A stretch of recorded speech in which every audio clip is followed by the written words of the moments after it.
Good morning everyone and welcome back to Tactics Board. I think I'm still recovering from that first half at the Hawthorns, but Norwich City are already back in Championship action tomorrow when they take on Plymouth Argyle at Carrow Road, looking for their first win in 8 against a team that maybe hasn't done amazingly this season, but they have picked up form after a really poor start to the campaign. So it should be an interesting tie. It won't be an easy one for Norwich nonetheless. And of course, here on Tactics Board, as usual, we're going to take a look at the 11 that I think Johannes Torp will choose for the game, some of the tactical nuances to Plymouth's game and how things will play out from their side, how Norwich can exploit their weaknesses and maybe some of the strengths that they need to defend against as well.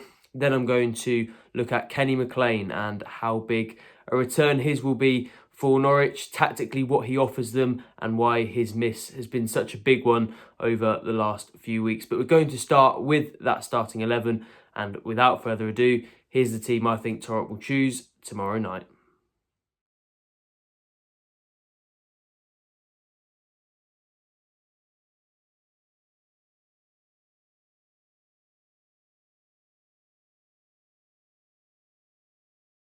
So I've gone for Angus Gunn in goal, Jack Stacey at right back, Shane Duffy and Callum Doyle in the centre of defence, with Ben Krezene at left back, Kenny McLean, Emiliano Marcondes and Anis Ben Slimane in midfield, Emanuel Forson on the right, Borja Sainz on the left and Onel Hernandez through the middle up front. A few debates to be had around the team news for tomorrow's game, but I'm going to start in defence. Of course, Kellen Fisher picked up his 5th yellow card of the season in that West Brom draw, and that means he misses one game through suspension. So no Fisher for tomorrow's game, of course. He played as an inverted left back against West Brom, so that is the position that directly needs replacing. There are a few options that Torp could choose from, really.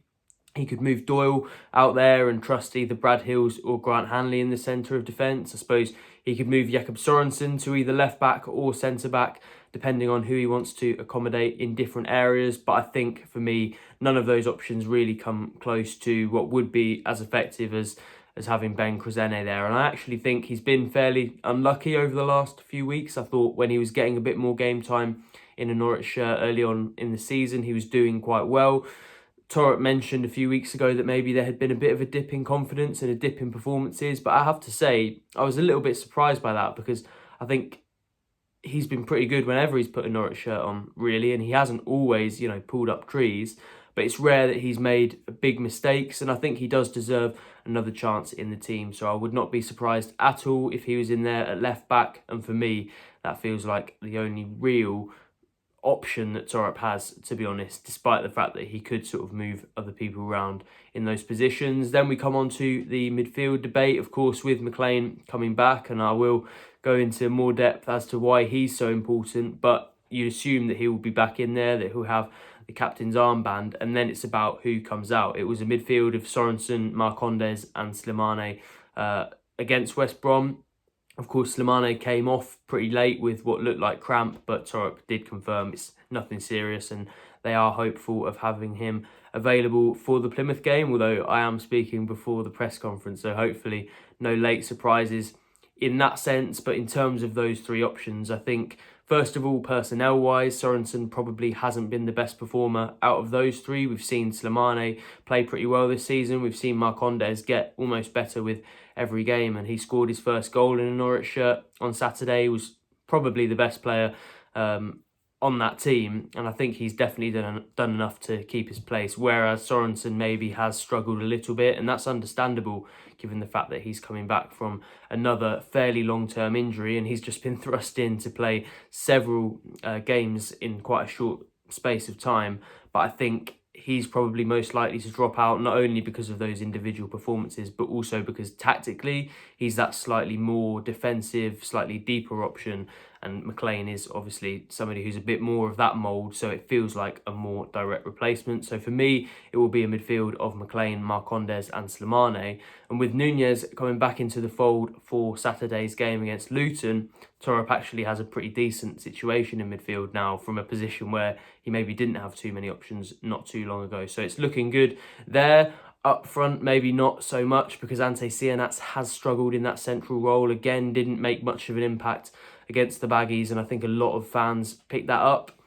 It was telling that he turned to the bench and brought Ono Hernandez on to try to give them a different dimension in the second half. And although he's spoken about the fact that the Cuban could be an option from the bench and maybe it even favours him in that sense, it still felt like a moment of recognition maybe that he might be the striking option going forward. Of course, you've got Josh Sargent coming back in a few weeks, and when he does come back, there's absolutely no debate whatsoever to be had. But right now, it feels like it should be Hernandez, and I think it probably will be. He gives the most in terms of similarity to Sargent, obviously not to the same degree of quality, but he will run in behind. He's got a bit more of that physical presence, and I don't think Norwich have really anyone else who can play in that position and offer those attributes. Of course, they've got Ashley Barnes, who could well be in the matchday squad for the first time in over 6 months, having recovered from injury, but to chuck him in from the start in that game against Plymouth, which Norwich are hoping to win and hoping to, well, they'll see it as a decent opportunity to end their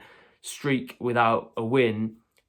I think it would be quite a big scenario to just drop him into, having not played for such a long time. And I also don't think really that he does give you that running in behind. He doesn't create as much space for the midfielders behind him as Hernandez would. So I think Barnes probably will be keen to make his case in the next few weeks before Sargent returns. But for right now, I think he will be an option coming off the bench. And then I wanted to touch very briefly on the right wing area. Obviously, Forson tried out there against West Brom, and that did feel like a bit of an experiment, but one that I thought actually went fairly well. So there are a couple of options there, but given that went well, and maybe that hasn't been the case so much in that position for Norwich this season, I'd be surprised if Torup shuffled his pack in that sense. But certainly a lot of debate to be had around that team, and it will be very interesting when that team news drops at about 6:45 tomorrow. Moving on to Plymouth Argyle, and they are quite an interesting team tactically looking ahead to this one, because to be honest, they do have a few areas, a few weaknesses that teams can get at this season. I think we've seen that especially on the road, where they have struggled for form a little bit. But none of those areas really, or few of those areas at least, are ones that Norwich seem equipped to exploit. They've struggled from set pieces, from balls into the box, losing aerial duels, and coping really with sort of physical direct attacks. And obviously none of those are what Norwich are designed to do, especially set pieces. They haven't scored from one this season, and it feels like an additional focus on that going into this game, although it would be tailored well to Plymouth and how Norwich could maybe take advantage of some of their weaknesses. It doesn't feel like it would be the best way to get the best out of them, because they have struggled this season to get so much out of those. I suppose you could say that they could kill two birds with one stone, look at improving some of the areas they maybe haven't been so good at this season, while also looking to target Plymouth's strengths.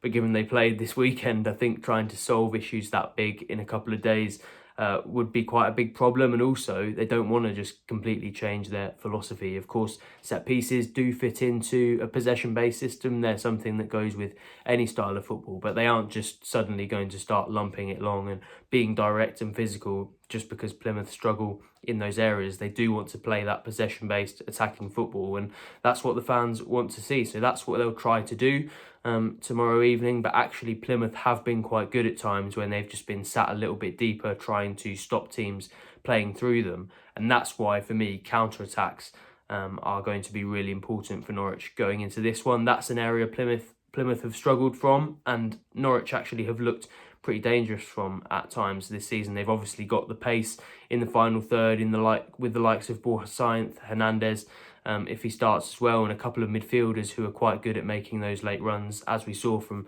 Marcondes against West Brom. And they've also got Jack Stacey, who's likely to start, Ben Krezene too, who both offer a bit of pace on those flanks. So if they can counter quickly against a defence that has been vulnerable to that at times this season, then they could have some joy there. But it will be interesting to see what sort of setup they go for, which tweaks they make, because some of those areas they might be looking to exploit, or other teams might be looking to exploit, maybe don't really favour Norwich too much. Now, I wanted to finish with a little bit of discussion about Kenny McLean and what he'll bring back to the team when he returns from his 4-game suspension. Of course, they have missed him quite a lot in those recent games. I think you can see from the defensive record in particular, but also in the way that they've attacked at times, that they have missed someone of his calibre in that midfield role. But they'll be delighted to have him back in there for tomorrow's game, and almost after a rest, maybe he'll be desperate to prove something and could even be at his best. So that's great news for Norwich, and tactically I think it gives them a lot both in and out of possession. Out of possession, of course, he covers a lot of ground, almost more ground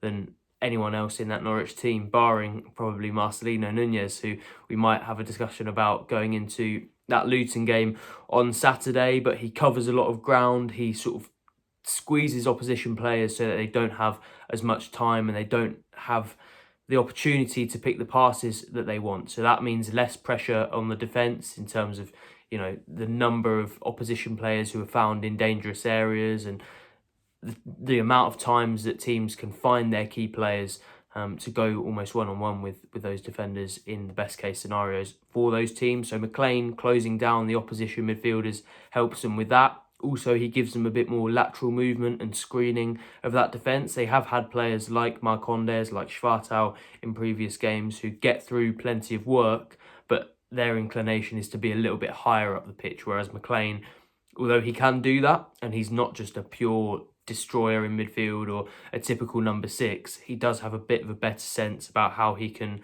screen that defence and just deal with that area right in front of them. So that's a positive. Off the ball, in terms of how they progress the ball and how things work in possession, he'll also be a positive because he's somebody who can take the ball from those defenders and turn into midfield with pace. Yes, they've had Sorensen in there who's pretty calm on the ball and doesn't really make many mistakes when you're trying to play out, but he's unlikely to sort of throw in a body swerve and beat a player and try to start an attack in that sense. It felt like at times they were almost slowing things down a little bit because it would just go into him and he would just sort of change the angle, pass it to the other centre-back and just keep things ticking, which there is a place for at times.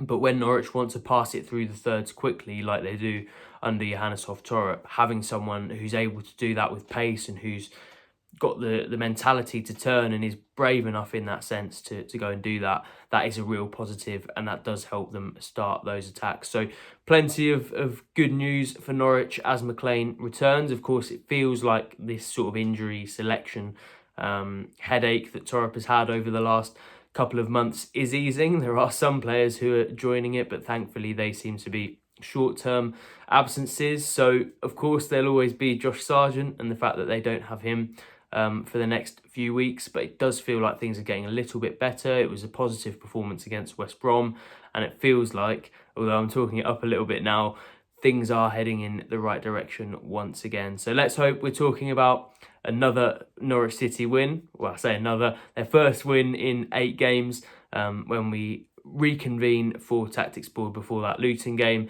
Of course, we'll have all the coverage you need from tomorrow's game. So go to pinkun.com/subscribe if you haven't already, and you'll have access to all of that. Right, thank you for joining me here today, and I will see you very soon.